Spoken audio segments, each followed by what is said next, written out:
चित्रकूट के रामधाम बड़ा मंदिर ट्रस्ट में शिव महापुराण कथा का आयोजन किया जा रहा है, जहां आज कथा के चौथे दिन राम की महिमा सती विवाह की अमृत कथा का श्रवण किया गया।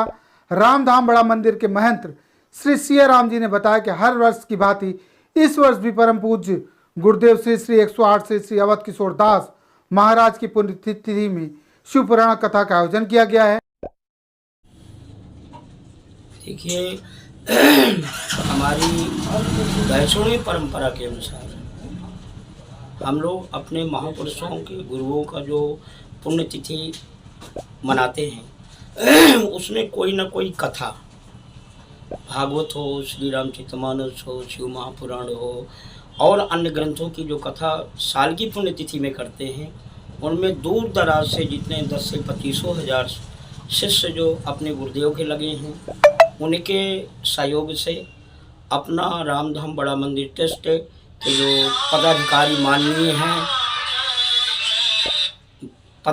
माननीय हैं, जैसे हमारे सम्माननीय सचिव रमेश जी अग्निहोत्री सतना से हैं और भी जितने अन्य गण सदस्य हैं, वो सबके सहयोग से हम पाँचों ही महाराज जी की पुण्यतिथि अपने गुरुदेव की मना रहे हैं, जिसमें से पहले से चयनित किया गया कि शिव महापुराण की कथा इस बार गुरुदेव को सुनाना है। उसी के अनुसार हमने 11 मार्च 2025 का ये प्रोग्राम रखे। बैठकी 11 मार्च को हमारी हुई थी और 5वें दिन में हम शिव महापुराण की कथा सब दूर दराज से आए हुए भक्तगण संतगण सब आनंद ले रहे हैं, उसका लाभ उठा रहे हैं। अनेक प्रकार से संसाधन सब लोगों के सहयोग से हो रहा है। इस पावन धरती चित्रकूट की राम मंदाकिनी के किनारे जो कथा का आयोजन है, वो अपने अपने अनुसार सब कोई श्रोतागण आते हैं और समय के अनुसार अपना कथा का आनंद लेते हैं, सुनते हैं। और ये हमारी गुरु परंपरा साधुशाही में पुण्यतिथि का हर साल एक आयोजन उस पुण्यतिथि में रखा जाता है, जिससे हम लोग बड़ा खुश रहते हैं और अपनी बैटरी को साल भर के लिए चार्ज करके बैठते हैं। जय श्री राम। रामधाम ट्रस्ट के सदस्य रमेश अग्निहोत्री ने बताया कि श्री गुरुदेव भगवान की अनुकंपा से हम सभी शिष्यों को शिव पुराण कथा का श्रवण करने का सौभाग्य प्राप्त हुआ है, जिसमें ट्रस्ट के सभी पदाधिकारी जैसे अनिल गुप्ता बांदा, राम मिलन द्विवेदी छतरपुर, निधि शुक्ला हरदोई तथा अन्य सदस्य गण चित्रकूट के नागरिक उपस्थित रहे हैं। मैं रमेश कुमार अग्निहोत्री, सचिव बड़ा रामधाम ट्रस्ट चित्रकूट। ये हमारे भगवान स्वरूप अवध किशोर दास जी गुरु महाराज हैं, उनकी 5वीं पुण्यतिथि में शिव महापुराण का आयोजन हुआ है, जिसमें हजारों हजार भक्त आते हैं और अपना तन मन धन से यहाँ 9 दिन रुकते हैं और उनकी जो है पूरी सेवा की जाती है। हमारे गुरु स्वरूप सिया रामदास जी उनकी पूरा ख्याल रखते हैं, रुकने का, खाने का, पीने का, नाश्ते का पूरा, और इसके लिए हम लोग आभारी हैं। और भगवान की कृपा, गुरुदेव की कृपा है इतनी कि हम लोग इस मंदाकिनी नदी के किनारे 9 दिन भी मतलब आयोजन का सभी के सेवा करने का अवसर मिलता है। इसके लिए मैं दंडी स्वामी श्रीमद श्री श्री 108 उदितानंद जी महाराज के माध्यम से और चित्रकूट धाम में बड़ा रामधाम मंदिर आश्रम में पावन शिवपुराणी कथा का आयोजन रखा गया है।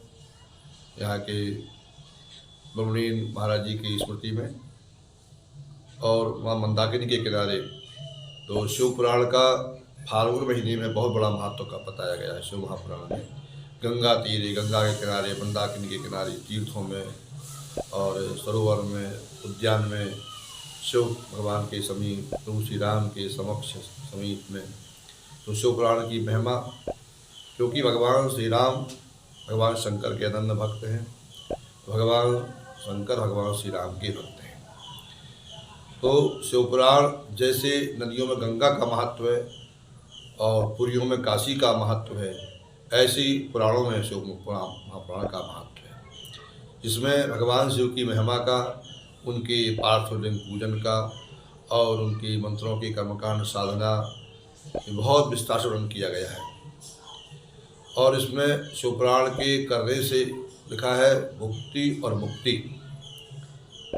कई देवता ऐसे हैं कि जो केवल भोग प्रधान है, भोग देने वाले हैं। भगवान शंकर भोग और मोक्ष दोनों हाथों में उसके लड्डू है। भगवान शिव की उपासना करता है कि भगवान सदाशिव बहुत सी आशुतोष है। आशुतोष का मतलब होता है शीघ्र प्रसन्न होने वाले। भगवान शंकर है आशु माने शीघ्र, तो उस माने प्रसन्न होने वाले देवता है। इनकी वैसे कोई भी साधना करता है, देवता असुर गंधर्व, प्रायः देखा जाता है पुराणों के माध्यम से सबसे ज़्यादा भगवान शंकर के भक्त हुए पृथ्वी पर और तीनों लोकों में। प्रत्येक नाग असुर सब जिनकी उपासना पूजा करते हैं। और ये भी देखा सुना गया है, पुराणों वर्णन किया गया है, जितनी असुर दैत्य हुए सब भगवान शंकर के प्राय भक्त ज़्यादा हुए। और भगवान शंकर आशुतोष हैं, उनकी उपासना करने से अनंत फल प्राप्त होता है और सबको करना चाहिए भगवान शिव की उपासना। कथा का तो महत्व आपने सुना ही है। भगवान शंकर की अनेक लीलाएं, उनके चरित्र और उनके भी भगवान शंकर के भी अवतार हुए। जिस भगवान विष्णु के अवतार हुए हैं, ये भगवान शंकर के भी अवतार हुए हैं। योगी रूप में आए, भगवान शंकराचार्य जी के रूप में आए कलयुग में। और हमारे गुरु गोरखनाथ मच्छिंद्रनाथ जो नाथ संप्रदाय चला, भगवान शंकर के द्वारा नाथ संप्रदाय प्रारंभ हुआ है। तो भगवान शंकर के भी कलयुग में अनेकों अवतार होंगे। ये लिखा है शिव महापुराण में लिया हुआ। योगी अवतार के रूप भगवान शंकर पधारे और इन्होंने अनेक लीलाएं की और दुष्टों का दमन किया, चाहे अस्त्रों के द्वारा और शास्त्रों के द्वारा। और चार जो आज हम सब लोग भगवान गणेश, शिव, विष्णु, जगदम्बा और सूर्य नारायण, केवल यही 5 देवता हमारे यहाँ पूजने के योग्य हैं। इनसे जो संबंधित हैं, चाहे गणेश से संबंधित जो भी अवतार हैं, दुर्गा से संबंधित, भगवान शिव से संबंधित, भगवान विष्णु से संबंधित और भगवान सूर्य नारायण, इन्हीं 5 के हमारे यहाँ पूजन की पद्धति है। और यही सब लोगों को भगवान आदि शंकराचार्य जी ने इसके बारे में बताया है, स्वयं पूजन भी किया है और आराधना की है।